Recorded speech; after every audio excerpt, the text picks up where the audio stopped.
This 2004 Crown Victoria has been broken for 1 year, and in this video we're gonna fix it. I got a jump pack, transmission fluid. We're gonna see if we can get it mobile enough to make it down to the transmission shop. There's transmission fluid on the dipstick. Let's see if it'll start after 1 year.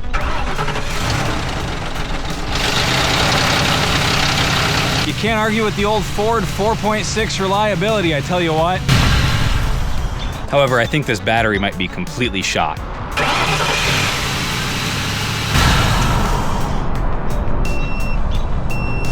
Okay, I'm just gonna try and get it running long enough so we can drive it over to the shop so we can put it on the battery tender and maybe revive this battery, though that's unlikely.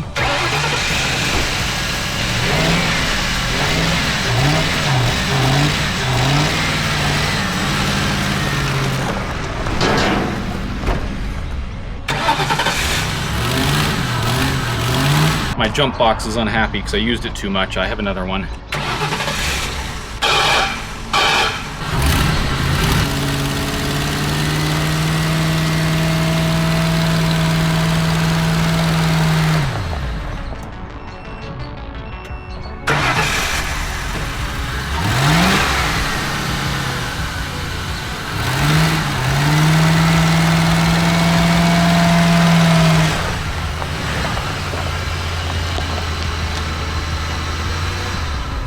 All right, I've got it on repair mode. I really do not have high hopes considering this battery has been sitting for so long and it wasn't new when it started sitting. However, based on how that thing drove, or rather barely drove, I think I do want to put a little more transmission fluid in there. When it first broke, it would run and drive in second gear, and then I replaced a part and that required me draining the transmission fluid, so it probably just isn't full.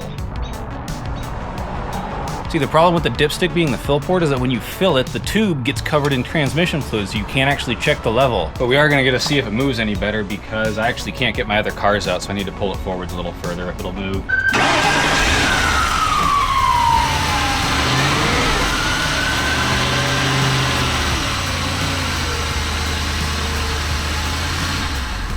Well, good news is that it's moving better after adding that transmission fluid. I added quite a bit, so I would hope so. So there is actually one more thing we can do before we take it into the shop. I got a new toy, I got a fancy code scanner. Let's see what it tells us. All right, we've got 9 faults from the PCM, which is the powertrain control module, which is one of the things that could be bad, though if you remember those videos, I suspect it's a wiring issue. Yeah, unfortunately, this hasn't really told us much more than we already knew, so I think we're still gonna be taking it into the shop. I guess that's all I got for you tonight. We'll see if the battery is able to repair itself. Otherwise, we'll be putting in a new battery, I guess. I will see you tomorrow. All right, the battery still doesn't have any charge, but let's see if it's at least fixed enough to keep running after I disconnect the jump pack.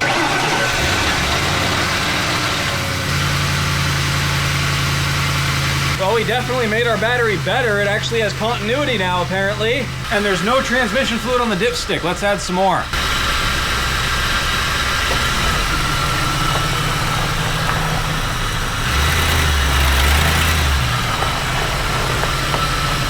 Hey, it drives kind of like a normal car that's stuck in second gear now. I think we can totally get it down to the shop. I think I'm gonna postpone replacing the battery because that probably does need to be done, but now it'll run on its own and I can just keep a jump pack with me. No point in replacing the battery before we know if there's a bigger issue. I am gonna run the repair cycle on that battery one more time because it can't really hurt, but next time you see this car, we'll be taking it into the shop and seeing if we can learn anything. All right, I called up the shop. They said they'd take a look at it whenever I bring it down, but I did just remember that there's actually a skid plate underneath that is currently dragging on the ground. I don't want to be driving it across town like that, obviously.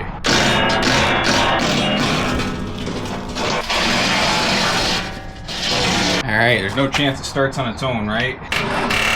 Well, it turned over like once, but yeah, not enough juice.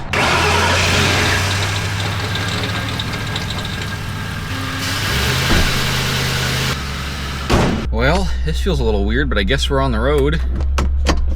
Let's see how well it drives. So as another little refresher, I did replace the case connector on this, and then I tried a bunch of other stuff that none of it ultimately worked. So there are a bunch of videos on that from last summer if you're really interested.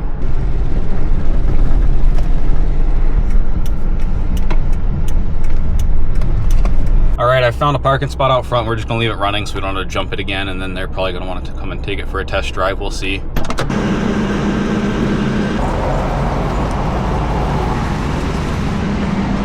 All right. right, so he's booking out 2 weeks. He said he'd store it for me though. I can leave it here, so I'm gonna do that. And I guess I'll let you know more in 2 weeks. And in the meanwhile, I'm popping open the transit app and we're gonna try and find our way home here so I can make it to work. I almost brought my electric skateboard, but decided against it. I'm kind of regretting that. This place is right around the corner from Judley's Tire, a place I've featured on the channel a few times. Welcome to America, baby! Where we don't have crosswalks and we have 4-lane, one-way roads. That bus stop up there is us, but there's no shade, so I'm gonna hang out here until the bus is just about here. Never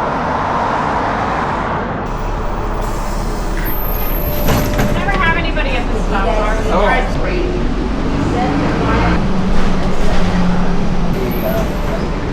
$98 is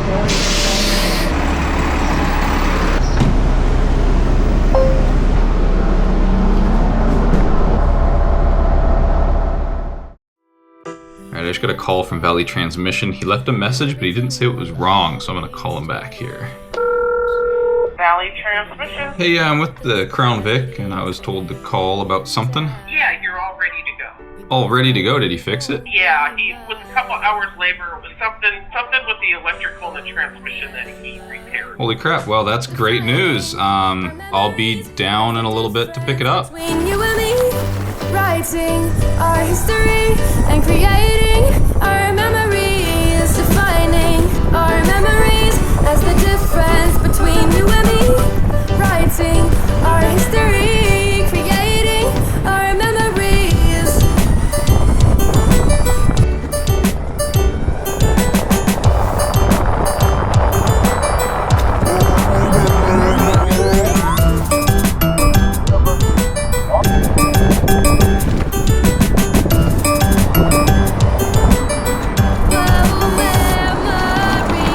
Alright, what are the chances it starts right up? Nope, us jumper. Alright, the AC does work on this thing, so let me experience all the gears on my transmission again, and then I will tell you exactly what he fixed. Oh, the AC still blows cold, baby, a year later. We do still have a check engine light. I'll have to see what that is when we get home. It might be the O2 sensors and he just didn't clear it, but I would imagine he would have cleared it.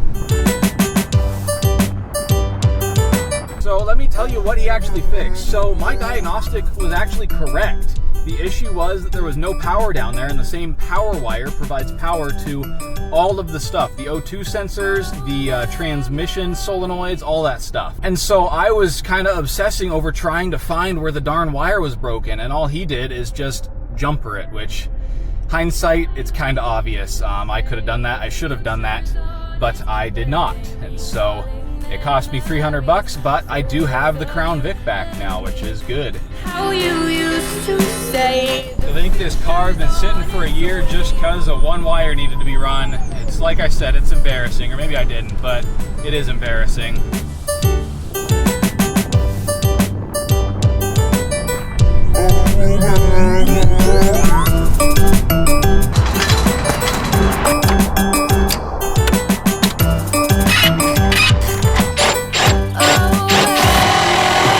Impact is not working. Okay, got it.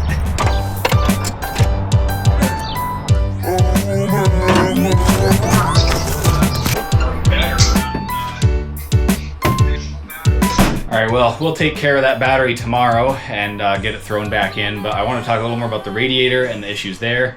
It actually cools fine if you're just doing freeway driving. Even driving uphill on paved roads is generally fine.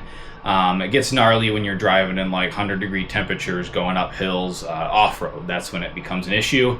And that's because it's a lot lower than most off-road vehicles. So when you're driving on off-road trails, you tend to be mowing the lawn and a bunch of crap gets stuffed into the radiator and the AC condenser. And I was just going to replace the radiator. However, the AC condenser is in front of the radiator, and so it's actually the one that's really full of crap. So probably when I get a chance here, we will just try to clean it as best we can and then cross our fingers. I'm not sure what we can do other than that, because I really don't want to spend the money to replace an AC condenser, because obviously I can't do that myself here at home without releasing a bunch of terrible gases into the atmosphere. So All right, let's get that new battery, and then this thing will start and drive under its own power. By the way, it is 90 degrees out still. It is currently 8 o'clock at night. When I was doing that job, it was closer to 95, 93. It's freaking hot, man. I'm sweating. I'm going inside. Found one of your ones. The points in that Oldsmobile, the head rebuild. Will it start under its own power?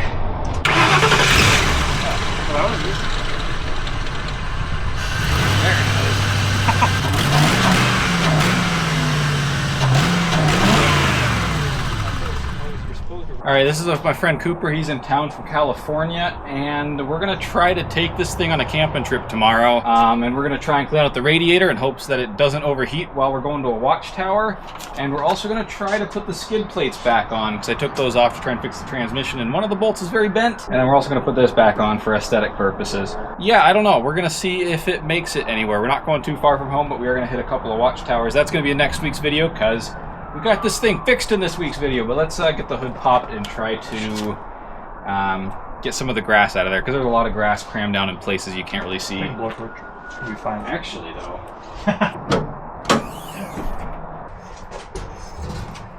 Oh, Jesus Christ almighty. What, did you forget how heavy they are? Yeah. So this is one of the 2 skid plates that we're going to try and put back on. That was a big one. It's the 4th of July as we're recording this, so there's gonna be a few fireworks in the background. The funny thing is, we actually installed these for the first time when he was here last time, and it's been like a year and a half, and it just happens that it needs to be done again when he's here now. So we're gonna do a little bit of bench pressing.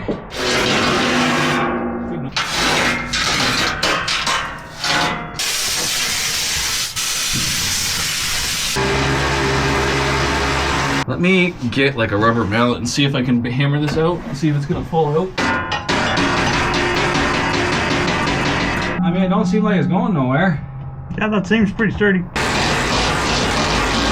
I can't believe those went in as easy as they did. Even, I mean, we didn't have the one bolt. So this is the bolt we were dealing with. It is very crooked, and we just obviously could not get this to go in. As you saw, it seems pretty secure with just the one instead of 2, but we're gonna try and stop at a hardware store tomorrow on our way and bring the ratchet with us and see if we can just ram this up in there. I don't know if it's gonna work. So yeah, this just clips in, and then there's nuts on the back. They must be in the car somewhere, I hope. Oh man, we gotta clean off the badge here. This is a Ford. This has gotta be like the worst night to be recording outside. Everyone else is celebrating on the 4th, and here we are working on an old piece of crap Crown Vic. There we go. Now we are Ford proud again. Not really very secure at the bottom, but that's fine. That's it for this week. Next week, tune in to see if this thing can make it about 100 miles, about 50 of which is off-road. I think it probably will, and you can hear the confidence in my voice. So if you want to see that, subscribe. If you like seeing us revive this Crown Vic finally after a year, even though it was really relatively simple, then hit the like button. And if you have anything to say, I guess, leave a comment down below. If you want to call me an idiot for letting my car sit for a year, maybe. I guess that's all I got. I'll see you next week.